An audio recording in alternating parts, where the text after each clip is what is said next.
Let's get into the D major chord now. And like I said before, once you play the D major chord and get this in your hands, it's going to open up a lot of possibilities for you. You're going to be able to play so many songs. It's going to be awesome. So what we're going to do is finger 1 is going to land onto the 2nd fret, 3rd string. So again, 1, 2, it goes right there. Finger 2 is going to go onto the 1st string, 2nd fret. So you have kind of this little gap between the 2nd string. And then finger 3 is going to land right here onto string 2, fret 3. And that's actually it. We just have those 3 fingers down. This looks kind of like a triangle. It's also the first chord we've learned so far that actually is all on the treble strings, these 3 higher pitched strings. So it's got a really, really bright, beautiful, luscious sound. But we want to be careful on this chord, especially because the low E string, it's not part of the chord. So what is the D major chord? D, F sharp, A. D, F sharp, A. D to F sharp is a major third, F sharp to A is the minor third, and sure enough, that's what we got down. But let's go string by string and figure that out. So we don't want to hit string 6 because that's the low E. That's not a D, an F sharp, or an A, so that's not going to sound good. We're going to skip over this one. You definitely want to avoid playing that. Next string down, open A. Well, that's the 5th of the chord, which will sound pretty good. However, it's not the root of the chord. And we've always talked about, at the beginning stages especially, if we're able to play the root of the chord as the bass note, that's going to sound really, really good. And it's just a safe bet. So that said, you could play string 5. And it'll sound okay, no problem. But if you start from string 4, it sounds a little bit better. So here we go. If I play all together, that's with the A or just from the D. The one with just the D, although it sounds a little more treble, a little more bright, maybe not as full and lush, it also sounds a little bit more complete, a little bit more like you're at home base versus that sounds like you're kind of wandering or a little bit incomplete feeling, right? So next we have the D, that's the root of the chord. That's definitely the one we want to be playing. Next down, on the G string, where finger 1 is onto fret 2, that's an A. So that should sound pretty clean. And then next we have finger 3 onto the B string, string 2, that is a D. So again, just to recap, we're going to skip string 6. So far we have A, D, A, D. And then last but not least, finger 3 is on our F sharp. So there you have it. A, D, F sharp. Now I will say, a lot of people try to learn this chord right out of the gate or really, really early. And I find that people get really frustrated. It can actually be sort of a difficult chord to play because you're all on these treble strings and you're having to use 3 fingers at once versus starting with just a couple fingers like we did in the beginning. And it also feels like we're kind of fighting gravity a little bit. What I mean by that is you need so much muscle control and pressure down here on the bottom. And if you haven't developed some of the other muscles yet, finger muscles and control and transition, this can just feel like your whole thing is going to fall off the strings or something. Maybe it sounds bad. What do? Let's troubleshoot. So we start on just the D. Hopefully that's ringing clear. If it's not, make sure finger 1 isn't blocking it. Next we have finger 1. Hopefully that's ringing out clean and true. And then next we have finger 3 down on the 2nd string. If that's not clean, make sure that the finger placement is okay. Make sure it's kind of in a good position on the fret and that enough pressure is down with it. And this is the one that most people have issues with. Right there, string 1. Are you finding that it's getting blocked? Well, that's probably finger 3 again. So you want to make sure that finger 3 placement is somewhat on top of the string and that we have plenty of leverage. It's kind of the same stuff. Do I sound like a broken record yet? Make sure that the thumb isn't way up here. Make sure it's down here so you have enough leverage, but also not so far that your wrist goes beyond the end of the neck. We, again, have a lot of room within the frets. You could actually kind of stagger this a little bit to where finger 1 was a little slightly further back, closer to the beginning of the fret. Just so that we can ensure that our hand is a little more lateral, because with this chord especially, this chord and the A major chord, those are the two chords that really influence our hand to want to go way out to the side like this. We totally lose all that hard work we did with spider exercise and with some of the other chords where we were able to stay really linear and really even with the bottom of the neck. So which chord should we practice transitioning to? Well, let's figure it out. If D is our 1 chord, we're going to want to count up to our 5 chord. D, E, F, G, A. A major. So we talked about it last time, how if we're in the key of A major, it's going to go to D really often. Well, guess what? If we're in the key of D major, it's going to want to go to A major really often. So win-win. We get to practice that transition and it's going to have a ton of benefits. So let's go from D major and just think about that transition to A major again real quick. Finger 1 is actually going to stay where it is. It can stay back just a little bit. And then finger 2 is going to hop up to string 4. And then finger 3 is just going to tuck in to string 2. So again, D major. And check this out. We have not only an anchor finger with finger 1, we also have a guide finger with finger 3. Look at that. Boom to boom. Finger 3 slides over, finger 2 lifts up.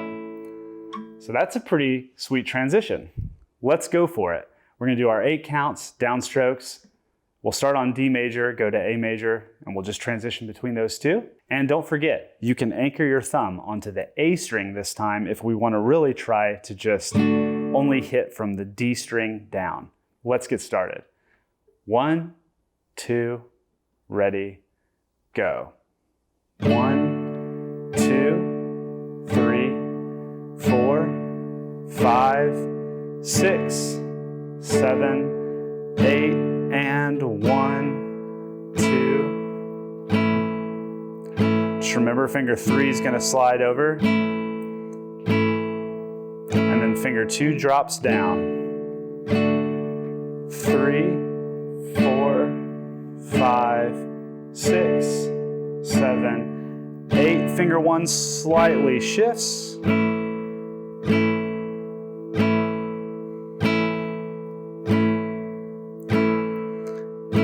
And shift. 3, 4, 5, 6, 7, 8, and 1, 2.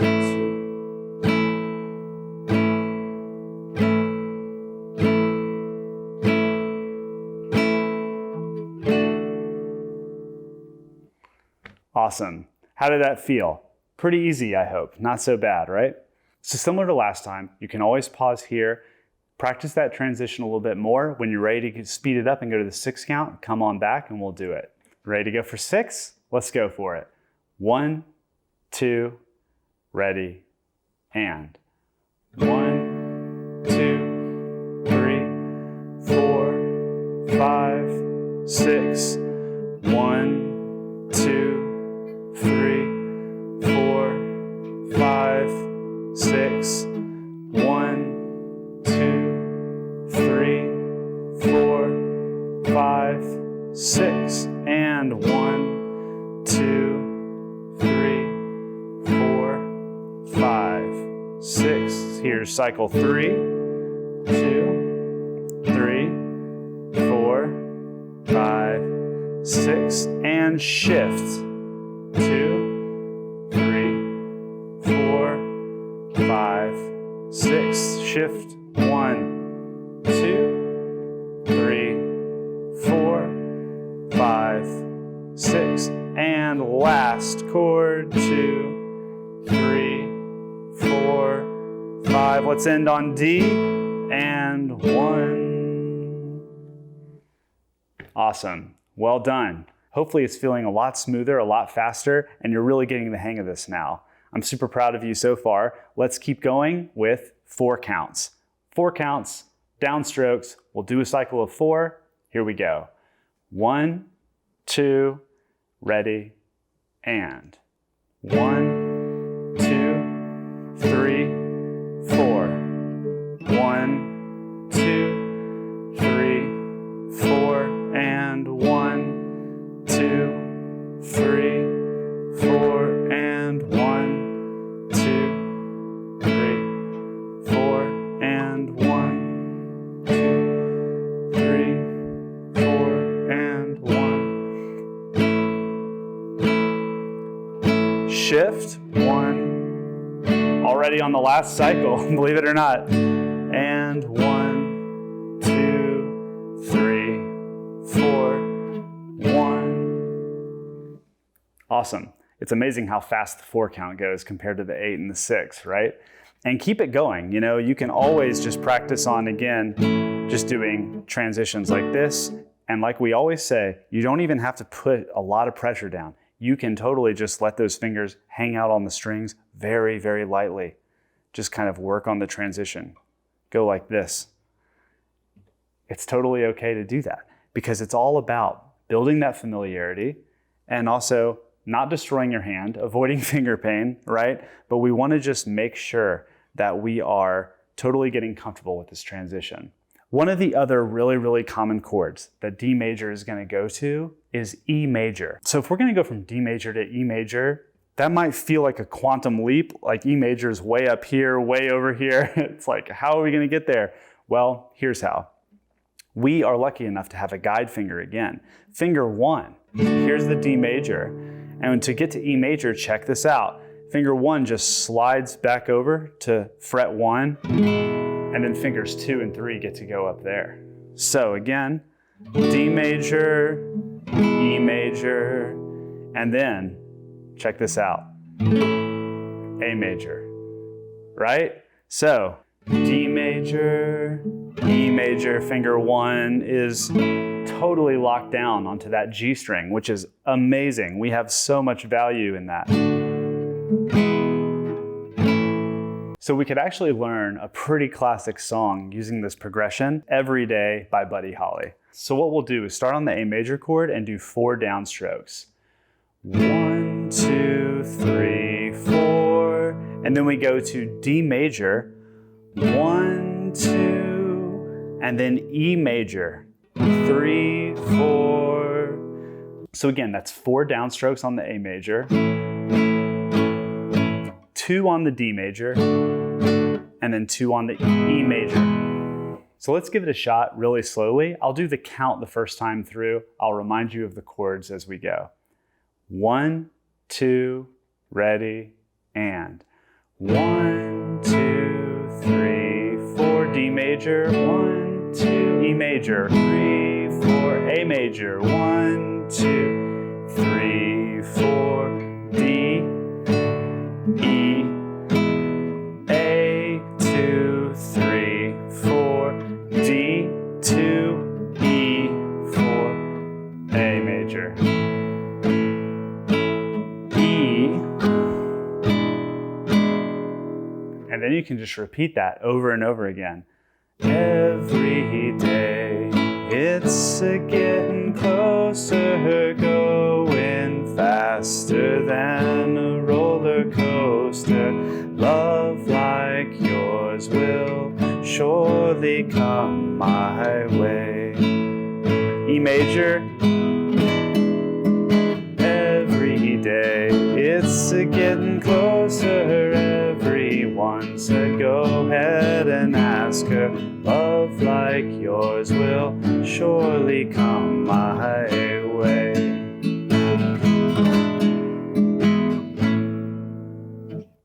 There's a B section to that too, but that's the gist of it. Congratulations, you've just played your first 3-chord song, and I'm super happy for you. I can't wait to keep on moving on and learning some other songs and other chords.